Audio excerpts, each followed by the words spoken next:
Oh, hey there. Thanks for checking out my video. My name is Jimmy Green, owner and CEO and big boss man of Green Entertainment. And today we have a stadium review on Marlins Park in Miami, Florida. Did I say Marlins Park? I meant Lone Depot Park. Yeah, whatever you want to call it now. But yeah, let's get into it. So, Marlins Park... I'm calling it Marlins Park. I don't care what anyone says. So, Marlins Park in Miami, Florida. Obviously, we're going to start off with location. Location of the stadium was good. Obviously, it's in the center of Miami, only 15 minutes away from the airport. That was good. Parking was great. The parking lots, they had, I want to say 2 to 4 parking garages literally across the street from the stadium. It's like if you were to cross the street from your house to your neighbor's house across the street, if you have a neighbor across the street, it's that close once you get out of the parking garage. Traffic, there wasn't that much bad traffic at Marlins Park, so I'm gonna give, Marlins Park didn't have that much traffic. It was very convenient to get in and out of there. It was park. I wasn't sure with public transportation.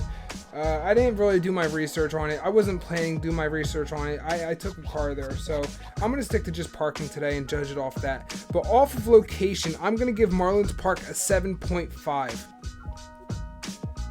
Next up, we have the looks of Marlins Park. So Marlins Park is one of the newer ballparks in MLB. I believe it's the 3rd youngest ballpark in MLB behind Texas and Atlanta. So Marlins Park, the outside of the stadium looks beautiful. It's Miami, Florida, obviously. It has palm trees all around. It's a nice, beautiful day. It was 85 and sunny when we went. So it was a nice walk going into the stadium. In the stadium itself, it's a very new and sleek look. I like the outfield. I like the scoreboard in the right center field. It has a very sleek look to it. I like that, and also when we went, the roof was closed. So even though the roof was closed, there was enough lighting in there, and you could see out of left field. You could see a skyline of the city a little bit, or whatever you wanted to call that. You could see buildings in the background of Miami, and I thought that was a nice touch to have that opening over there, just to have a breeze come in, or just to even look out there. It was a really nice look. The only thing I want to say about Marlins Park's interior I don't like is back when they opened the ballpark in 2012, they had a home run statue in center field that every time a player would hit a home run, the statue would just move around. It had a couple fishes on there, and it was nice and colorful and just gave it a little more life. But when Derek Jeter took over the team, I believe in 2016, I could be terribly wrong about that, but whenever he took over the ballpark, they took that out and they put it on the outside of the stadium for fans just to look at and take photos with. And I felt like they could have kept that there. I mean, there's literally nothing there now, so I don't feel like it was hurting the ballpark at all. So why'd they get rid of it? The outside of the stadium was nice. So for that case, I'm going to give Marlins Park an 8.5 on looks. The exterior and exterior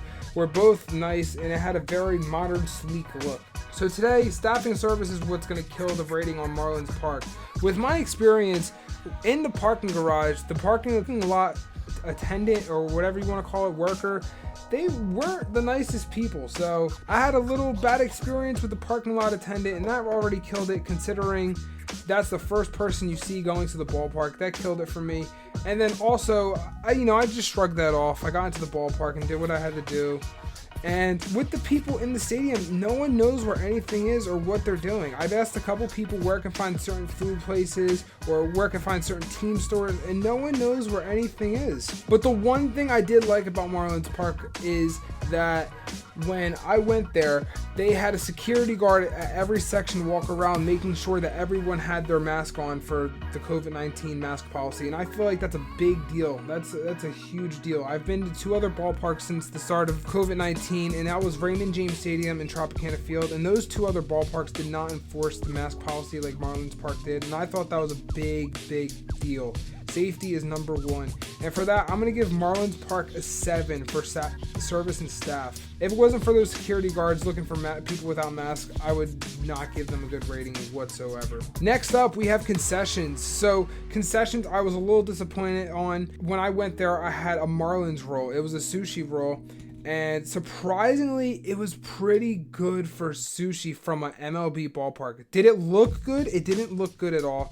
The look wasn't there, but it actually was surprisingly good for ballpark food. So another thing I was disappointed on was going into Marlins Park, I was expecting a bunch of different unique foods. And looking on different websites, there were a lot of unique foods, but I feel like that's only when the MLB All-Star Game went there, because I look at these websites and they're all dated like 2017, 2018, a couple years ago. It's either that or it's either because of COVID. I don't know what the deal was, but there wasn't that many unique foods. I mean, you can get a hamburger, a hot dog, popcorn from any stadium, but the only unique foods I saw in Marlins Park that day, and I walked the whole ballpark. It's not like I just went to one or two stands. No, when I go to these ballparks, I check them out.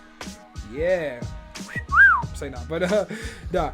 But the only unique foods I saw were the sushi rolls and then empanadas. Other than that, there really wasn't any unique foods at Marlins Park, and I was disappointed on that. But the sushi roll itself was good. It was the Marlins roll. It was good for MLB ballpark food, surprisingly. The look wasn't there, but the taste was. So for concessions, I'm going to give Marlins Park a 7. So taking everything into account, today Marlins Park is going to rank a 7.5 out of 10. Marlins Park has scored a 7.5 out of 10. Hey, thank you for checking out the video. Always leave some comments for some feedback, and also, if you like the video, give it a like and share it with a friend. If not, just kind of like, fuck off. Yeah.